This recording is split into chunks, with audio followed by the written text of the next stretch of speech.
Welcome to the Kerri Lane Show. I'm Kerri Lane. Today, a shocking twist in the latest judge saga, this one ending in handcuffs. And diplomacy on the edge? President Trump goes off on Russia during critical peace talks. Could his fiery words derail the negotiations? But first, Chris Cuomo is sounding the alarm bells for Democrats over the idea of AOC for president.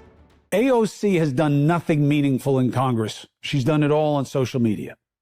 And she's one of your leading names in who's going to be president? Do you not get this concept of 80-20? She's an 80-20 loser all day long. Why? She is clearly catering to a minority. She's her own version of MAGA. She's looking for an outraged enclave. She's not about the majority. She's not about consensus. She's not about solutions.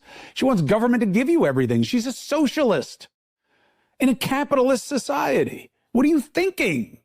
I'm just guessing here, but I'm thinking Republicans are all in on AOC being their competition in 2028. I just think with the Congresswoman, if you scratch the surface, you get more surface. I don't think she has the intellectual firepower to run a campaign to be president, but I hope she does. Now, for those of you that still aren't convinced AOC is possibly running, watch this. No, Idaho, I am so touched being here. I'm a girl from the Bronx. To be welcomed here in this state, all of us together, seeing our common cause, this is what this country is all about. Don't let them trick us into thinking we are enemies. Don't let them trick us into thinking we can be separated into rural and urban, black and white and Latino. We are one. Trust me when I say that AOC is not the answer to the Democrats' problems. They don't need someone that's even more far left than Joe Biden. They need a leader who will meet voters in the middle. Now, majority of Americans, they don't want boys and girls bathrooms or sports. They don't want violent illegal migrants in their communities.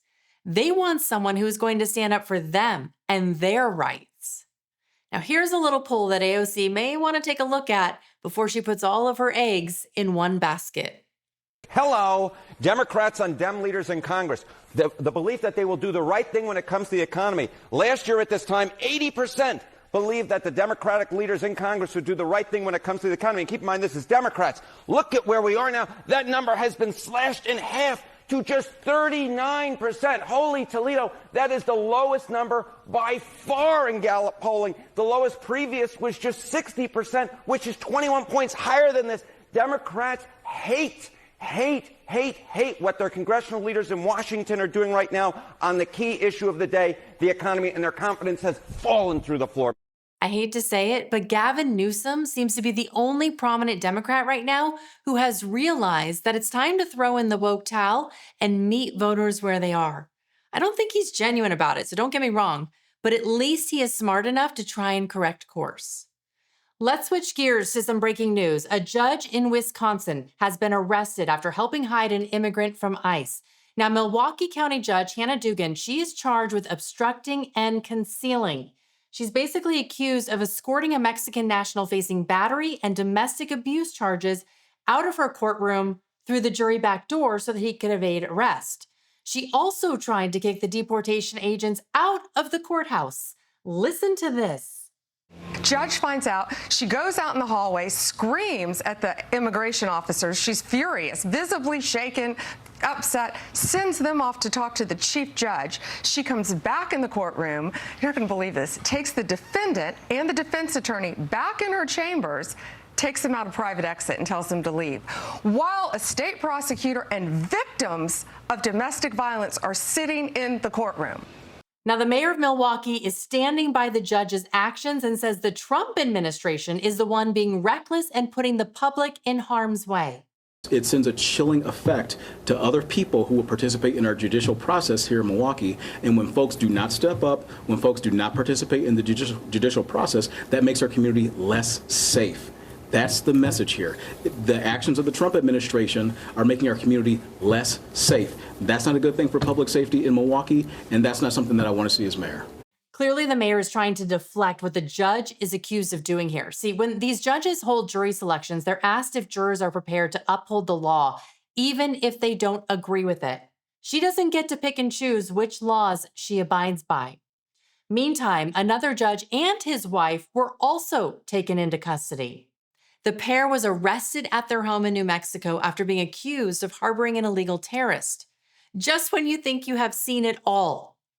Joel Cano's wife, Nancy, invited an illegal Tren de Aragua gang member to live with them after he had done a few side jobs for her and was evicted from his apartment in El Paso. This is him, Christian Ortega Lopez. He entered the country illegally under yours truly, Joe Biden, back in December of 2023. Now, here is the judge hanging out with the TDA gang member and his friends in his own home. I must say, before the handcuffs came into the equation, I thought maybe I was being a little too critical of this photo. I mean, for all we know, maybe he was just hosting a due process party. But now the odds of that argument, they're looking a little bleak. And so is family dinner. Meals just won't be the same without a gang member at the table, or mom or dad for that matter. Now, the New Mexico Supreme Court has ruled to suspend Cano for harboring the gang member and barred him from running or holding any judicial office for the rest of his life.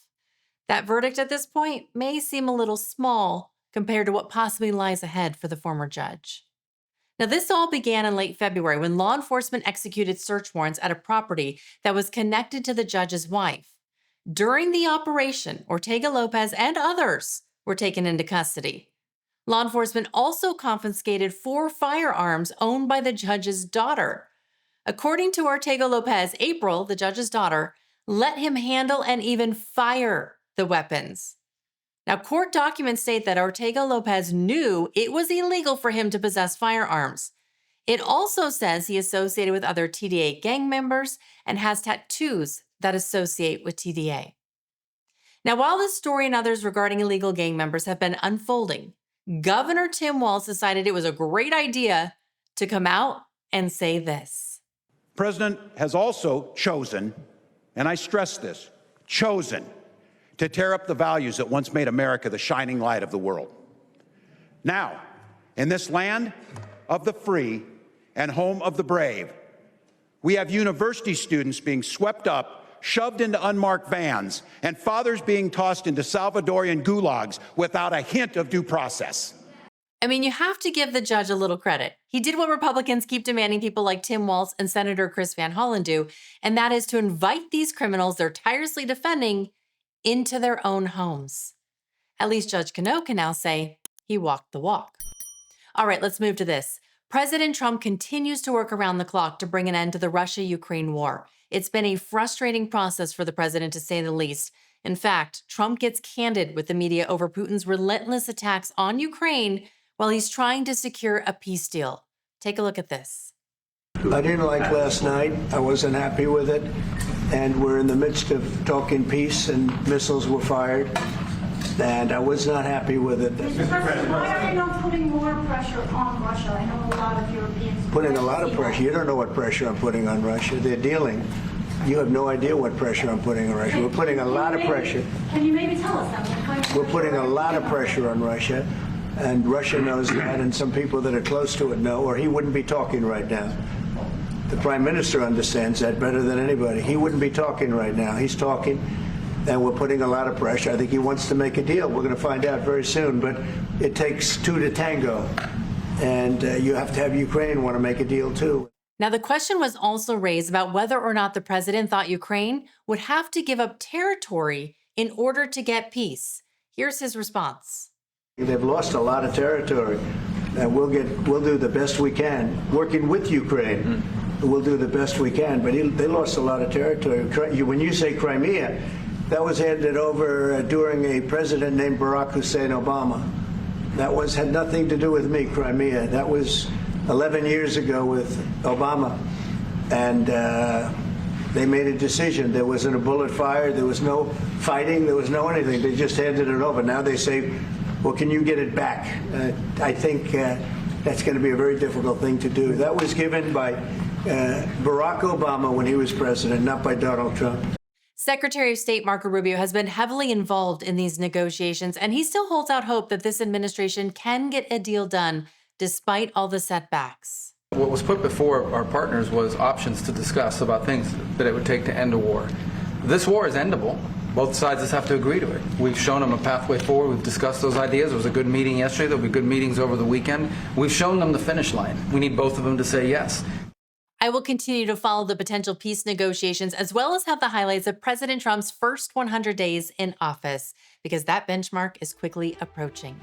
In the meantime, check out my next video where you'll see what horrific tragedy took place in Maryland while their Senator Chris Van Hollen was defending a MS-13 gang member in El Salvador. Plus, wait until you hear why Democrats think people like you are turning to alternative news outlets. They clearly haven't gotten the memo. Go ahead, click on it now, and have a great rest of your day.